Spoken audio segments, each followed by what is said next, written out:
একটা মানুষের কিছুই নাই, নিঃস্ব হয়ে গেছে, কিছুই নাই, তাদের কোথাও যাওয়ার নাই। কোথায় যাবে ওরা, কার কাছে যাবে, কার কাছে সাহায্যের জন্য যাবে ওরা? আমি আমার মেয়েকে লাইলাকেও নিয়ে এসেছি।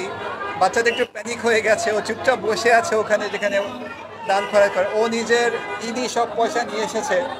সর্বমোট 5,730 টাকা নিয়ে এসেছে, 30 টাকা নিয়ে এসেছে ওর পয়সা। আমি তো সিলেটি, আমি আমার যা করার সব সিলেটে করার চেষ্টা করছি। এক জায়গায় তো করতে হবে সবাই। এটা অত্যন্ত বেদনাদায়ক, কেননা এটা কোনোভাবে প্রাকৃতিক আমরা স্বীকার করতে পারছি না। এটা কোনোভাবে প্রাকৃতিক হতে পারে না। যত প্রাকৃতিকই বলা হোক না কেন, আমাদেরকে তো একটা ওয়ার্নিং দেওয়া উচিত ছিল। আমি যদিও নোয়াখালী এলাকায় সবচেয়ে বেশি ক্ষতিগ্রস্ত হয়েছে, দেখলে বুক ফেটে যায়। আমি সিলেটের অবস্থা করুন।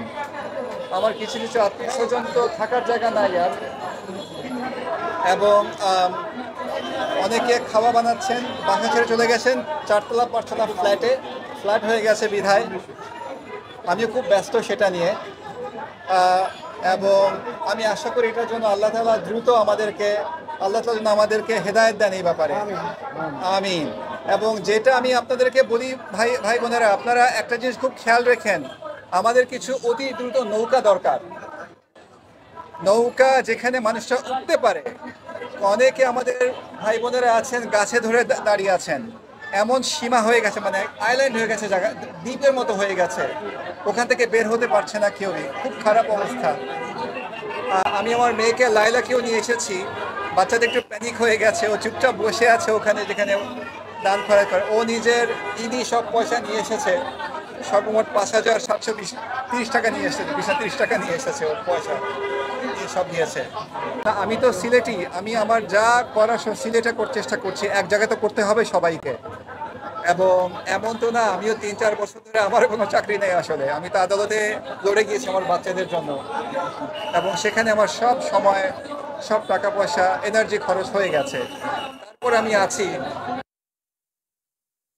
ভয়ঙ্কর একটা অবস্থা, একটা মানুষের কিছুই নাই, নিঃস্ব হয়ে গেছে, কিছুই নাই, তাদের কোথাও যাওয়ার নাই। কোথায় যাবে ওরা, কার কাছে যাবে, কার কাছে সাহায্যের জন্য যাবে ওরা? তাই আপনারা ওইটা আমি বারে বারে বলবো, অনুরোধ যে মানুষ যে ভেসে থাকতে যেন পারে, কমপক্ষে নৌকা খুবই দরকার। ভাসমান যে কোনো জিনিস খুবই দরকার আমাদের।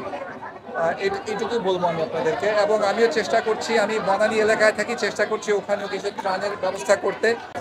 আমার মেয়ে তো প্রথমে শুনেই বললো যে বাবা, আমি যে ঈদই পেয়েছি আমি সেগুলো সব দিয়ে দেই। তো ও এসেছে।